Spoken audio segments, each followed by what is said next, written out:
चिंतन करिए, भगवान का ही आज ध्यान करिए, स्मरण करिए।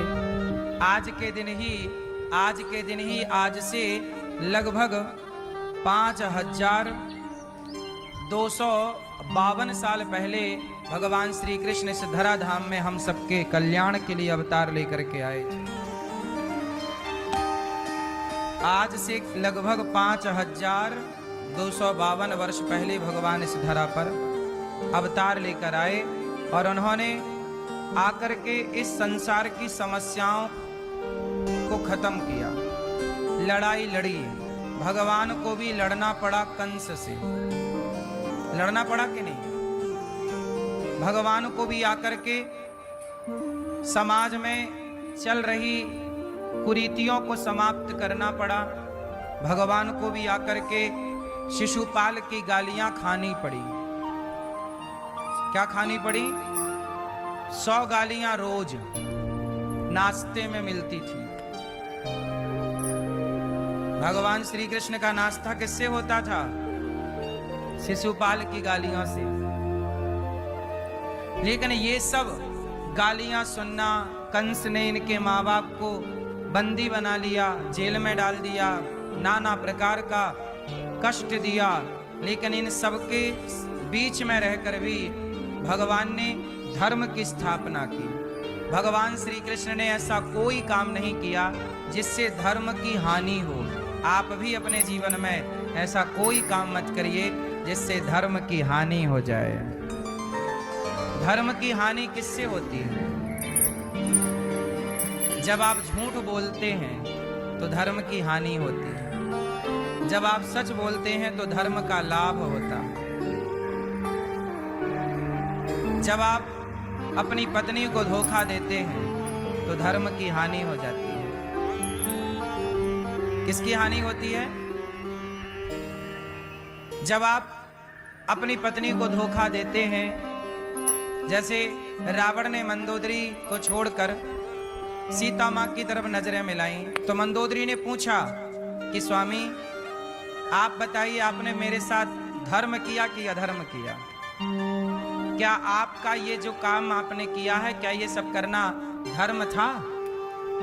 ऐसा मंदोदरी ने पूछा रावण से। महाराज, आप इतने बड़े ज्ञानी हैं, इतने बड़े पंडित ज्ञानी राजा हैं, बताओ महाराज, क्या आपने मेरे साथ धर्म किया है? तो रावण ने क्या कर दिया? धर्म की हानि हो गई। भरी सभा में द्रौपदी के कपड़े उतार रहे हैं दुशासन, दुर्योधन।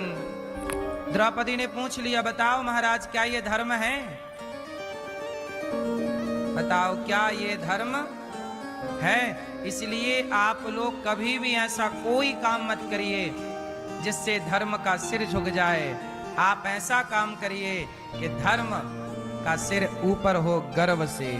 जब आप धर्म को बचाएंगे तो धर्म आपके संग आके खड़े होगा, और जहां धर्म खड़ा होता है वहां कृष्ण खड़े हो जाते हैं। इसलिए जब जब होय धर्म की हानि, बाढ़हि असुर अधम अभिमानी, तब तब धरि प्रभु विविध शरीरा। जब जब धर्म की हानि होती है, जब जब होय धर्म की हानि, बाढ़हि असुर, कौन बढ़ जाते हैं? असुर। बाढ़हि असुर अधम, अधम मतलब दुष्ट, और अभिमानी, जब अभिमान बढ़ जाए, दुष्ट बढ़ जाए, जब राक्षसी वृत्तियां बढ़ जाएं, तब तब भगवान इस धरती पर अवतार लेते हैं और धर्म को बचाते हैं। इसलिए आप लोग धर्म को बचाकर चलिए। आजकल लोगों का स्वभाव राक्षसी होता चला जा रहा है। किसकी संख्या ज्यादा होती है? देवता कम होते हैं। इस संसार में भले लोग कम होंगे और बुरे लोग, आज भी आप देख लो, आप जैसे अच्छे लोग कम हैं, वरना बुरे बुरे लोगों से दुनिया भरी है। ना खाने का ज्ञान, कुछ भी खा रहे हैं, हत्याएं कर कर के खा रहे हैं। इसलिए अच्छे लोग कम हैं। पूरी दुनिया में यदि अच्छे लोग कहीं हैं जो धर्म को ठीक ठीक जानते हैं तो वो अच्छे लोग भारत में ही हैं, वरना दुनिया के लोग धर्म को नहीं जानते मेरी माँ। मैंने दुनिया को जाके देखा है कुछ कुछ, बाहर पैसा है मेरी माँ पर धर्म नहीं। क्या है? पैसा है, पैसा कमाना हमारा उद्देश्य, मूल पैसा था ही नहीं। हमारा उद्देश्य है धर्म। हमारे कृष्ण ने क्या किया? धर्म की स्थापना की। राम ने क्या किया? धर्म की स्थापना की। हम तो राम कृष्ण के देश में रहते हैं जहां धर्म ज्यादा है। जब जब धर्म पर अत्याचार हुआ तब तब भगवान खंबा तोड़ के प्रकट हुए कि नहीं? तो आज उन्हीं परमेश्वर भगवान श्री कृष्ण का प्राकट्योत्सव है। दुनिया में पैसा है, धर्म नहीं। लोग कहते हैं कि फलाना देश तरक्की कर गया, फलाना देश बहुत आगे बढ़ गया। ठीक है, पर आपको लगता है भारत से आगे कोई है? देखो, टेक्नोलॉजी में तो भारत से आगे कुछ लोग हैं, टेक्नोलॉजी में आगे हैं, विज्ञान में भी बहुत आगे हैं, कुछ लोग होंगे, बात सही है। हमारे देश में विमान नहीं बनता, अब बनने लग जाए तो अच्छा है। जैसे फ्लाइट उड़ती है ना, तो ये प्लेन व्लेन हमारे देश में थोड़ी बनती है, हम लोगों को खरीदना पड़ता है। अभी अहमदाबाद में जो प्लेन हादसा हुआ, वो प्लेन जो टकरा गई, गिर गई, एक्सीडेंट हो गया, वो प्लेन हमारे भारत में थोड़ी बनती है। हम लोग अमेरिका से प्लेन खरीदते हैं, है ना? तो अमेरिका में एक शहर है सियाटल, वहां पर ये बोइंग का बहुत बड़ा हब है। बोइंग फ्लाइट जो बनाती है उस कंपनी का नाम है बोइंग, वहां पर बनती है। वो पूरी दुनिया को फ्लाइट बेचते। एक एक फ्लाइट 2-2 हजार करोड़ की होती है, 5-5 हजार करोड़ की होती है। अभी जो फ्लाइट टकराई, एक्सीडेंट हुआ, ये फ्लाइट लगभग 2000 करोड़ की थी, ज्यादा की ही रही होगी लगभग। अब सोचिए, एक एक विमान 2-2 हजार करोड़ का है। बात समझ रहे हैं? ऐसे विमान हमारे देश में हजारों हैं। तब सोचिए, हजारों विमान यदि ऐसे हमने लिए तो हमारा पैसा चला तो वही गया, तो वो देश मजबूत हो गया। इसलिए इस टेक्नोलॉजी पे हमें भी काम करना चाहिए, खुद का विमान हमें बनाना चाहिए। तो टेक्नोलॉजी पे अभी हम पीछे हैं, पर अब आगे आ सकते हैं यदि हम सब काम करें तो। लेकिन फिर भी मैं कहूंगा कि अमेरिका इत्यादि देश पैसों में भले आगे हो सकते हैं, पर संस्कारों में आज भी पूरी दुनिया में भारत ही आगे है। किस में आगे है भारत?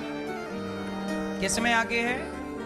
हाँ, और हमारे देश की पहचान ही हमारे संस्कार है। इसलिए हम आपसे प्रार्थना करते हैं, संस्कारों को बचाइए, बिगाड़िए मत। तो आज हमारे भगवान संस्कारों के लिए ही प्रकट हुए। बोलिए कृष्ण कन्हैया लाल की जय, कृष्ण जन्माष्टमी की जय, जय श्री राधे। आज रात्रि को हम उत्सव मनाएंगे, ठीक है, आपके साथ।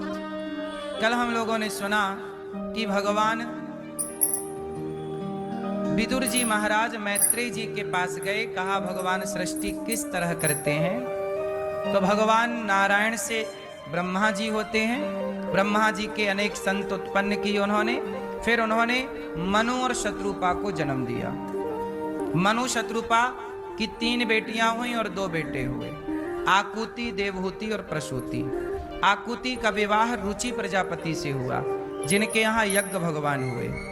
देवहूति का विवाह करदम जी से हुआ, जिनकी 9 बेटियां हुई, और एक कपिल जी पुत्र हुए। बोलिए कपिल देव भगवान की जय। करदम जी कौन है? करदम जी ब्रह्मा जी के छाया पुत्र हैं। करदम जी बहुत बड़े संत हैं। इनका विवाह करदम जी का विवाह माता देवहूति से होता है। देवहूति और करदम जी दोनों भगवान का चिंतन करते हैं। कामक विमान की रचना की, उस विमान पर भ्रमण किया और तप के बल से दोनों पति पत्नी के संयोग से 9 बेटियां हुई, जिन बेटियों ने इतिहास रचा। इनकी बेटियां पूरी दुनिया में आज तक जानी जाती हैं। भगवान राम की गुरु माता अरुंधति माता इन्हीं की बेटी है, जिनका विवाह वशिष्ठ जी से हुआ। मरीचि का नाम सुना होगा, इनकी पत्नी कला इन्हीं की बेटी है। अंगिरा जी का नाम सुना होगा, इनकी पत्नी श्रद्धा इन्हीं की बेटी है। पहले हमारे यहाँ ऋषि ना सब गृहस्थ होते थे। सब का मतलब है अधिकांश, 99% संत लोग क्या होते थे? गृहस्थ। 1% संत विरक्त थे। तो गृहस्थ में रहकर ही ये लोग अपनी साधना करते थे, जप तप करते थे। और जैसे करदम जी गृहस्थ हैं, इनकी 9 बेटियां हुई, तो इनकी 9 बेटियां जिन ऋषियों को ब्याही गईं, वो सारे ऋषि भी तो गृहस्थ हो गए।